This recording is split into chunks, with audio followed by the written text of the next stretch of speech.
Introducing Nose to Tail, a podcast where we explore the world of aviation lifecycle solutions, insights, and more.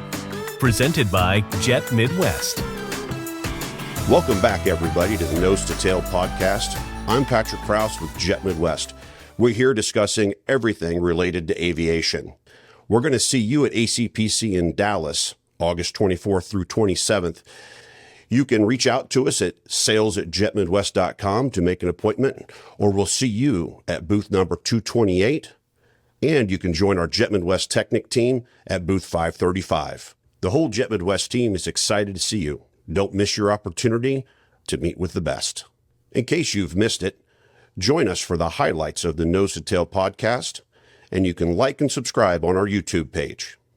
So from an aircraft fleet type, A380, 777, you've got Boeing and Airbus, competitive products there. Is there maybe some commentary or nuance? I don't know, I want to say better or worse, right? That would put you on the spot. But maybe is there something special nuanced about each of those products that's either a big challenge or that you really enjoy working on? So yes, as a passenger, I have an opinion, and as an engineer, I have another opinion. As a passenger, I would say from Boeing, the 787 is quite comfy in flying, and the A380, for example. When you fly long hauls, if you're on the A380, you really don't feel it.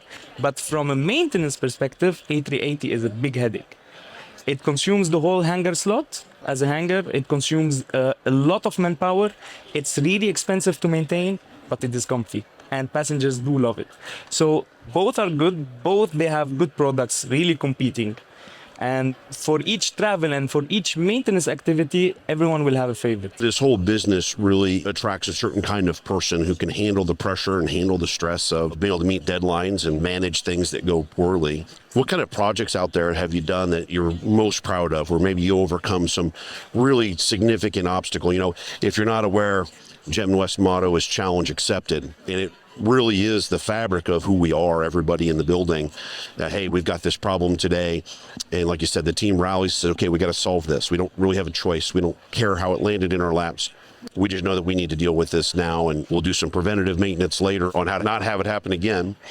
But maybe you can give me some ideas of some times when you had to overcome a challenge and kind of what that looked like with your team. I have two in mind that pop up right now. The first one was a project to implement boroscope inspection skills in the shop in France. And it was a challenge to, let's say with the team, to have, for instance, 100 mechanics performing boroscope inspection. And we realized with everybody within our shop that it is a specialty. I would make the parallel with doctors. You have generalists and you have specialists. So this skill needs to rely on specialists. So it was a project to change from 100 and let's say more 15 people really more accurate. So it was a matter of working with people, humans, not that easy, but super interesting to benefit the experience, because at that time I was younger, we always need experienced people. It's always a good mix between both generations, I would say. So super exciting project. And the second one was more when I was technical sales director to sell engine services worldwide.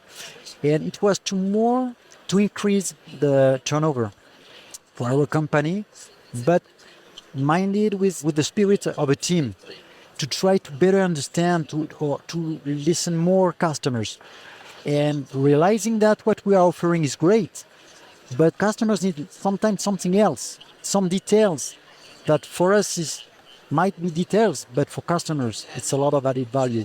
And to develop the turnover more with the whole team, listening customers, to adapt our service sometimes, total cost of ownership. A practical example is when a customer needs a shop visit. He doesn't need only shop visit. He needs to reduce his total costs. So we can propose solutions, alternative solutions that as a basis of discussion. And many times it happens, and we made the deal because we were able, with the team, of course, to propose something very adapted to the customer's need. And sometimes on some needs, latent need, he even didn't think of. So we help each other in this discussion to understand what's the situation, and then to propose something in line with the needs. So two examples that even talking about that make me think that we have to continue in this business anyway. So what's the next 5 years look like? I know you're talking about expanding some capabilities, and it sounds like you're going to have a new backdrop next year at MRO. Yeah, absolutely. So that'll be good. Yeah. But what's the stuff you guys are adding and that you're excited to go into? We've been approached about a couple of service bulletins that need to be done to some ducting.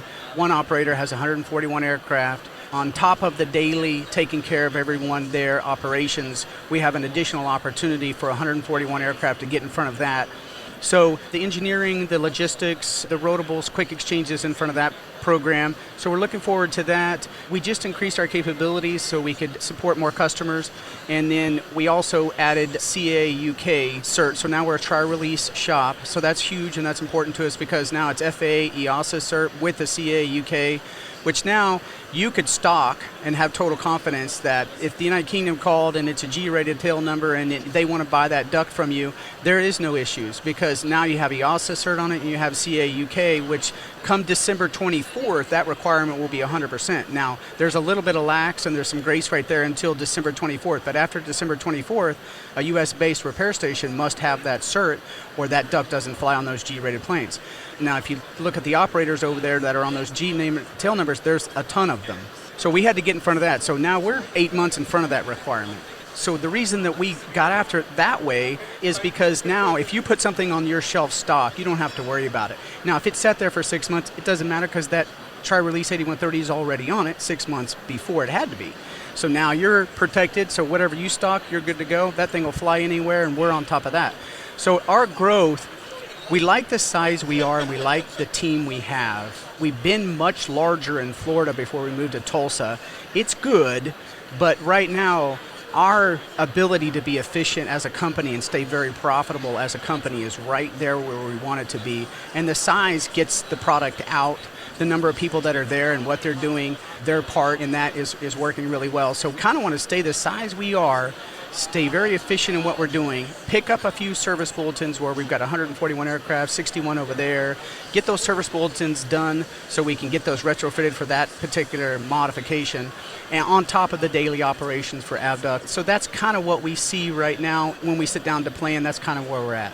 We often ask the question is to find out what people's favorite aircraft is and kind of why. Well, I've always used one airline because it's convenient from where I live to get to every place that I need to be. And I'm always happy that it's the plane that takes off and comes back. What the plane is, not a big fan. When I see the guy in the yellow vest get on, my first thought is, well, there's that flight. We're screwed now. Now I'm going to sit here for another 4 hours. So I'm happy about the taking off and landing part. All right. Yeah. If you had a choice. Yes. If I had a choice, which one would I pick? Choice, what would you pick? 737. 737. Yeah. Although I've taken a few flights to Asia on my own for vacation and in Europe, and I do like the reclining, sleeping kind of pod thing. That's kind of nice. I've had the opportunity as well to be on a lot of variety of carriers, and certainly depending on their business model, you certainly get a different kind of interior there as well. And when you fly a lot and you get those first class upgrades, you'd be shocked who sometimes you're sitting next to. Because one time I went from Detroit to LA, it was me and the entire cast of Jackass. Oh my gosh. And I had no idea who they were, except that the little person who was sitting next to me, in my head, I'm just like, don't say little this, don't say little that. And all these guys going, hey, wee man. I'm like, oh my God. So I would have loved that. It was hilarious. And probably would have gotten myself in trouble if I was sitting next to those guys. Very sweet man. Yeah. Just like you were saying, would you go back to Rolls-Royce? Yep. We've had employees who left, and for good reasons. And they said, hey, you guys are hiring again. Can I come back? I said, absolutely. You know, you're part of the family, and just because that was, your life took you in a different direction 4 years ago doesn't mean you're not welcome back here. And so we've been very lucky to have that good family environment where we really are focused on our people, and makes all of the product go out the door the way it's supposed to. It makes all of them working towards that same objective. Just makes things much easier. Well, I think that's credit to you and credit to the company for doing that. And I think the culture is one of the most important things in a company, to be very honest. We have a great working culture at Barnes, right down from our president, actually group CEO. Everything is about personal people. How do we interact? How do we diversify? How do we include? There's a really good culture of people who are just there. We're very diversified. We're proud of it. We have a good number of females in our business, which is great when you look at it, because we are a manufacturing company and a repair company in aviation. It's hard to attract some good female talent, but we have some great female talent in the company too. So But credit to Barnes and credit to you guys as well for bringing people back. We would always take people back if they left on good terms. You know, why not? You've invested a lot of money training them. They understand your way. They obviously get on with people in the company. Well, why turn them away? Welcome them back with open arms and say, hey, come back and help us out. We're growing. We can all grow. We can all be successful. Yeah, absolutely. It looks like they got a cold beer for us. You want a cold beer? Sure. All right. Hey, Karen. Man, I'm really thirsty. That was the point.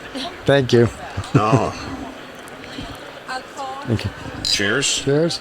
And thank you to our folks over at Vortex Aviation for providing us with some libations here. Certainly get thirsty when you talk too much. I never do that.